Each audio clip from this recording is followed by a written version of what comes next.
Hey everyone, this is Jake with jbrownmusicandrepairs.com. We have an Epiphone Les Paul Custom, very nice. We are going to replace this nut with bone, and then we're also going to do a fret dress. And I'm going to take you guys on a ride with me for doing this.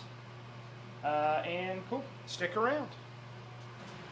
Okay, so I have removed the strings, the nut, the truss rod cover. I have also lowered the pickups. And so what I'm about to do now is adjust a little bit of the back bow out of the neck. We want the neck nice and straight. We're about to do the fret dress. So what we're going to do is loosen this just a little bit like this. And then I'm going to side it a little bit more. That should be pretty good. I'm going to make additional adjustments after. Alright, so I got the truss rod nice and straight. Next, I'm going to tape off the fretboard. I always tape the fretboard completely off. I'll be using a leveling beam with sandpaper on it, and so I want to protect not only the frets, but also the finish up here. So you can see I have lots of tape down here covering the pickups, covering the very nice white finish. I'm going to finish taping off the rest of these. I usually will take just some masking tape. I'll lay it across the frets like this, because it is expensive.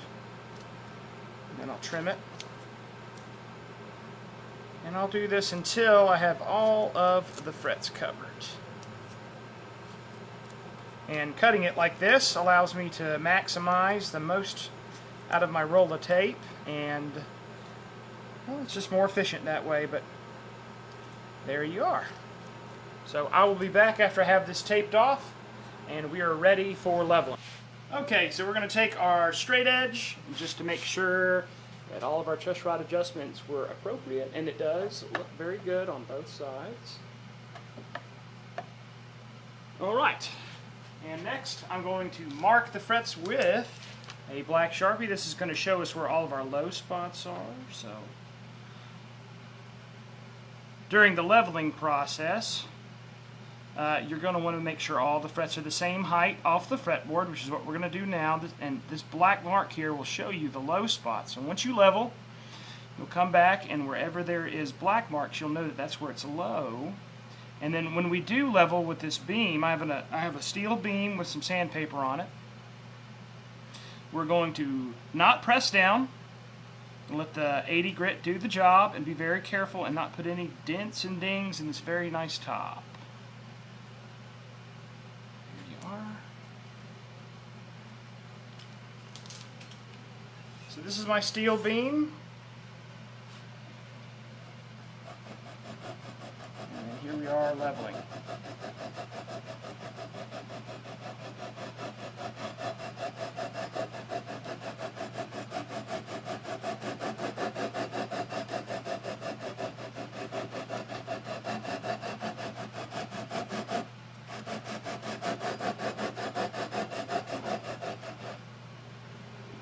And looks like we still have most of this. This one's a little low here. This is low. Low here, low here, low here.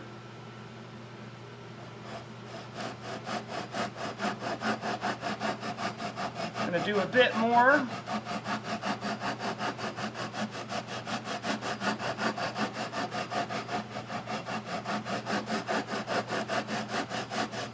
There we are. That's looking really good. We got a low spot here, low here, here, and here, but we are almost there, which is good.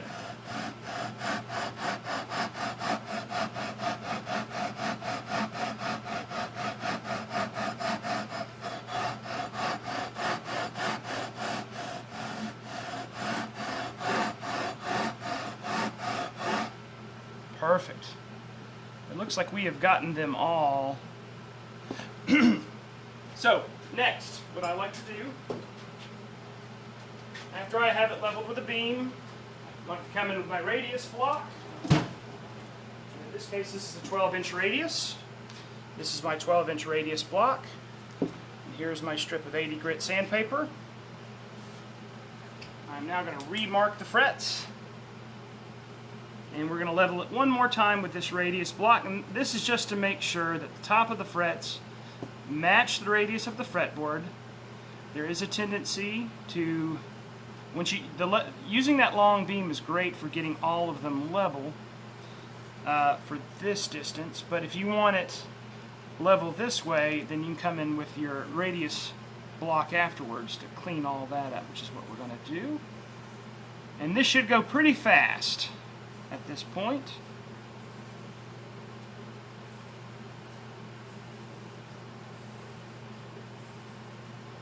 There we are. Okay. Next, 80 grit.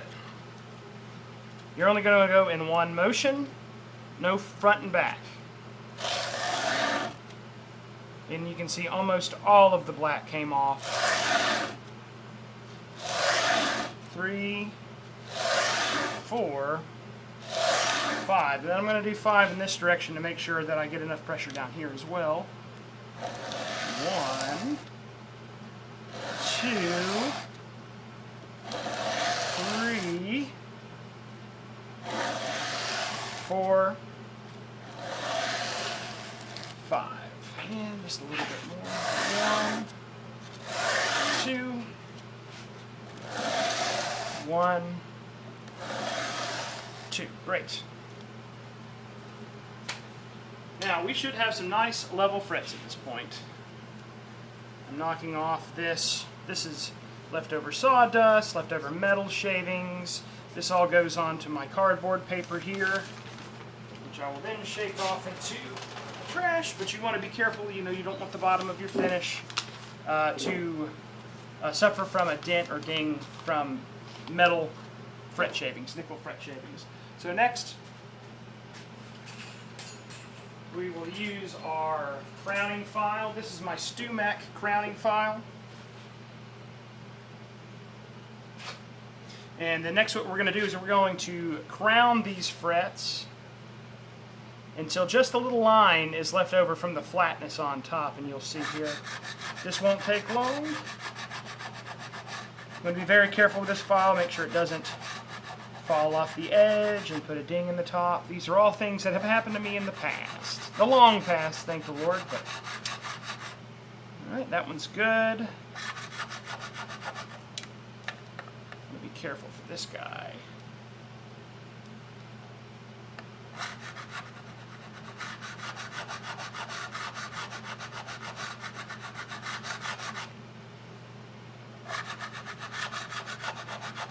And there we are.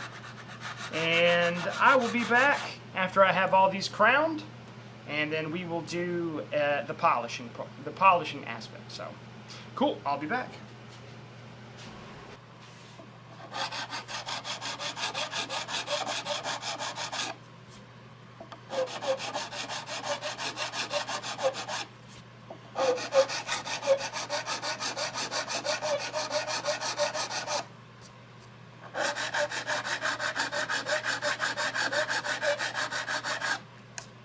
Okay, now that we're all nice and crowned with our crowning file, we have some 220 grit, some 320 grit, some 400 grit, and then some 600 grit. And I'm going to just do the first couple of frets. But what we're going to do here is we're going to clean all the scratch marks from our file away. And you want to be careful with the 220. You're going to do most of your work with the 220, but you also don't want to sand so much of it down that it changes the height of the fret off the fretboard. So what we'll do is, and that's really all that it needs because these crowned so well, and then we're going to hit the 320 like this, and then we're going to hit the 600, or I'm sorry, the 400, and then the 600. And now you have a nice high shine, and to really make it shine, we're going to use the steel wool as well.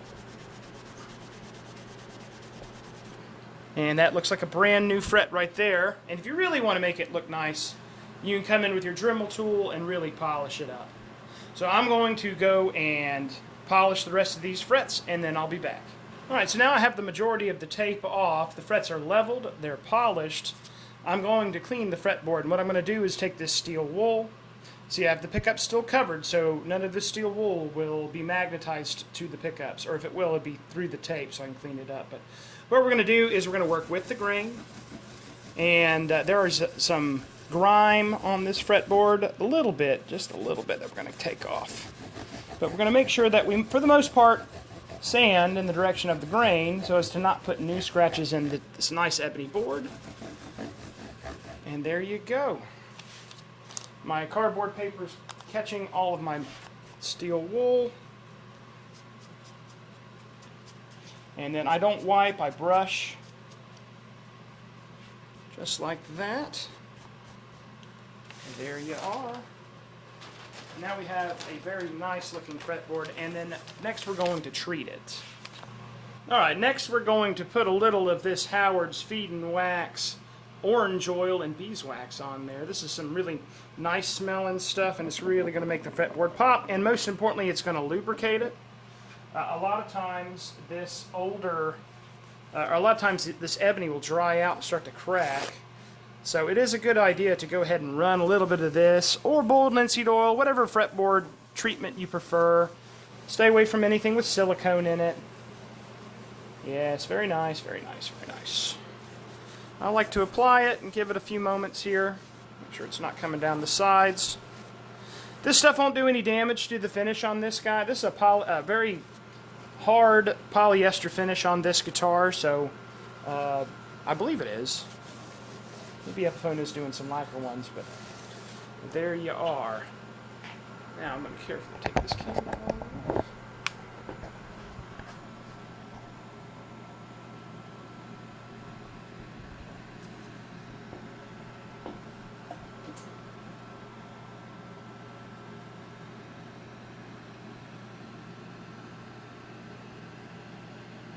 Like new.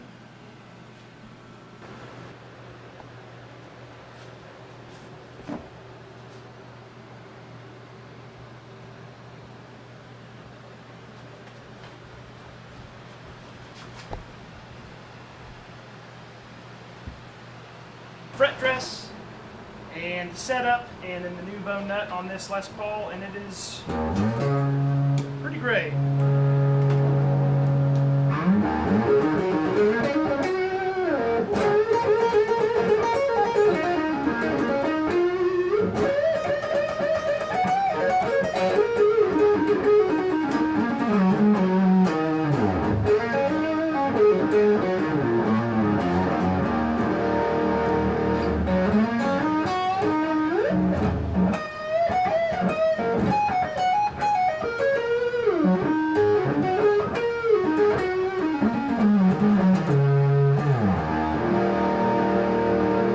Thank you for watching. JBrownMusicAndRepairs.com. Like and subscribe, and you